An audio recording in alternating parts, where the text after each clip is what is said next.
हे भगवान जी, ये मानसून का महीना तो बड़ी आफत मचाता है। इतनी तेज आंधी तूफान में आग भी नहीं जल रही है, बस रोटी बनने तक बारिश ना हो। हिमालय जंगल के आसमान में काले काले बादल छाए हुए थे। ऐसे में रानो चिड़िया बार बार चूल्हा जलाने का जतन कर रही थी, लेकिन तेज आंधी तूफान चलने की वजह से चूल्हा बुझा जा रहा था। तभी बहुत जोर की बारिश शुरू हो जाती है और जंगल का हर एक पक्षी अपने अपने घोंसले में होता है। तभी हरिया काका टुन्नू चिड़ा से कहता है ऊपर वाले, आपको भी अभी बारिश की आफत लगानी थी। बेचारे किसान पक्षियों ने खेतों में नारियल के पौधों की खेती करी है। बेचारे सब के सब बारिश में भीग रहे होंगे। अरे और टुन्नू देख, बारिश के साथ ओले भी बरस रहे हैं। अरे घर चल, बारिश थम जाएगी तो आ जाएंगे रोटी पानी खाकर घर से।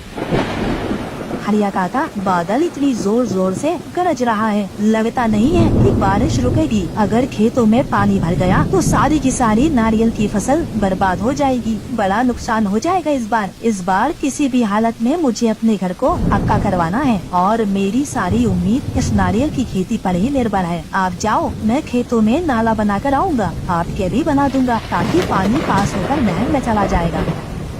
जिस प्रकार सुनहार के लिए उसका सोने का व्यापार होता है, उसी तरह गरीब किसान के लिए उसकी मिट्टी, खेत और फसल होती है। टुन्नू चिड़ा बारिश में भीगता कांपता हुआ अपने खेत में नाला बनाता है।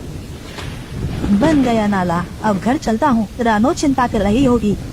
तभी बहुत से पक्षी बारिश में भीगे हुए नारियल के पेड़ों पर आकर बैठ जाते हैं, जिससे एक नारियल टपक कर नीचे गिरता है, जिसे लेकर टुन्नू चिड़ा घर आ जाता है, जहां बारिश का पानी रोकने के लिए रानो और उसकी बेटी गुड़िया बर्तन ली खड़ी थी।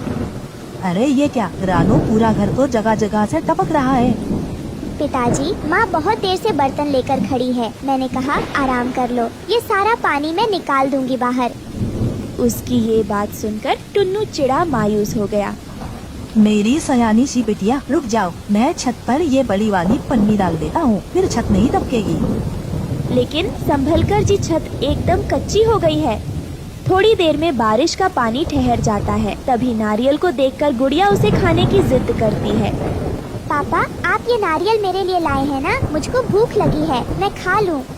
नहीं गुड़िया बेटी, यह खेत की पहली फसल है, इसको भगवान जी को चढ़ाएंगे।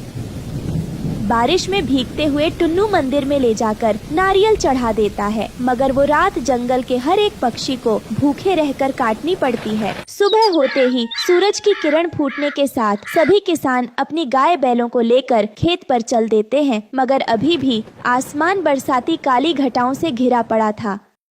हे भगवान, इस आटे में तो केवल 3 रोटी बनी है। गुड़िया बिटिया, ये एक रोटी तू खा ले और एक पिताजी के लिए बचा देना, और एक रोटी मैं बबली काकी को दे आती हूँ। रानो बबली कबूतरी के घोंसले में आती है, जहाँ एक खाट पर वो पड़ी हुई थी। अरे रानो बेटा, कल रात तू खाना लेकर नहीं आई, मैंने तेरी बड़ी राह देखी। फिर मैंने सोचा बारिश के चलते तू नहीं आ पाई होगी। सारी उम्र बीत गई इस घास फूस के घर में रहकर और आधा पेट खाकर, ना जाने हमारे जंगल के भाग्य कब बदलेंगे। ईश्वर ने चाहा तो बहुत जल्द बदल जाएगा। काकी, इस बार तो गांव के सारे किसानों ने अपने खेत में नारियल उगाए हैं। मगर क्या फायदा इतना खून पसीना बहाकर? बेचारे गरीब किसान फसल उगाते हैं और मुखिया जबरन खरीद लेता है। मेहनत का वाजिब दाम भी नहीं देता। ला, तू रोटी खिला दे। ऐसे ही दिन बीत रहे थे। सभी किसानों की नारियल की खेती तैयार हो जाती है। सबके पेड़ में बड़े बड़े नारियल उगते हैं। तभी मुखिया कालू सेठ वहाँ आता है। अरे क्या बात है, इस बार तो खूब अच्छे नारियल हुए हैं तुम्हारे खेत में। इन्हें लेकर मेरी हवेली पर आ जाना और दाम ले जाना। तभी बूढ़े हरिया काका ने कहा, नहीं मुखिया जी, इस बार हम अपने नारियल शहर के बाजारों में बेचेंगे, आपको नहीं बेचेंगे। हाँ मुखिया जी, आपको अपनी फसल बेचकर हमें कोई मुनाफा नहीं होता और अपने परिवार के लिए हमको पक्के घर बनवाने हैं। यह सुनकर मुखिया कालू सेठ खेत में से खिसियाकर चला जाता है और अपने आदमियों से कहता है, ओए सुन, आज बांध का सारा पानी इनके खेत में छोड़ देना। मैंने इनके नारियल के खेतों का नाश नहीं मारा तो मेरा नाम कालू सेठ नहीं है।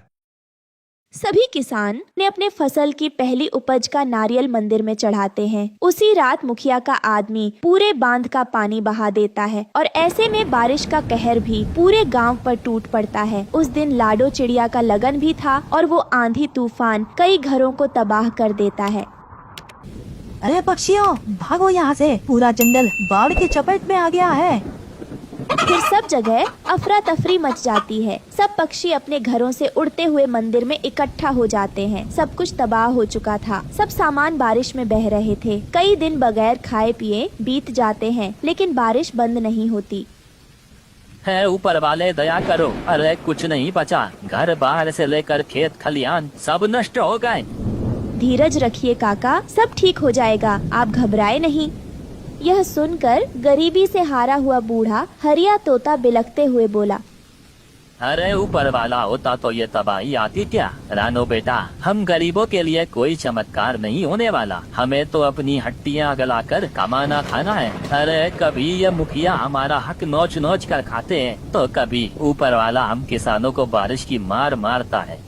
कई दिनों तक बारिश के कहर में भूखे रहने की वजह से सबके चेहरे एकदम मुरझा से गए थे। तभी भूख से तड़पती हुए गुड़िया ने कहा, पिताजी, मुझे बहुत जोरों की भूख लगी है, खाना चाहिए, पेट में दर्द हो रहा है, 3 दिन से कुछ नहीं खाया।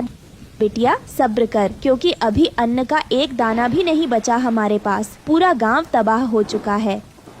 धीरे धीरे करके सबकी आशा टूट रही थी। कई दिन इसी तरह बीत जाते हैं, मानो भगवान हिमालय के जंगल में रहने वाले पक्षियों की परीक्षा ले रहे थे। सब हाथ जोड़े आंसू बहा बहा कर बारिश के थमने की विनती कर रहे थे। तभी 1 सप्ताह के बाद बारिश थमने लगती है और पानी का भाव कम होने लगता है। लेकिन पूरा का पूरा जंगल तहस नहस हो चुका था। सब हिम्मत हार जाते हैं।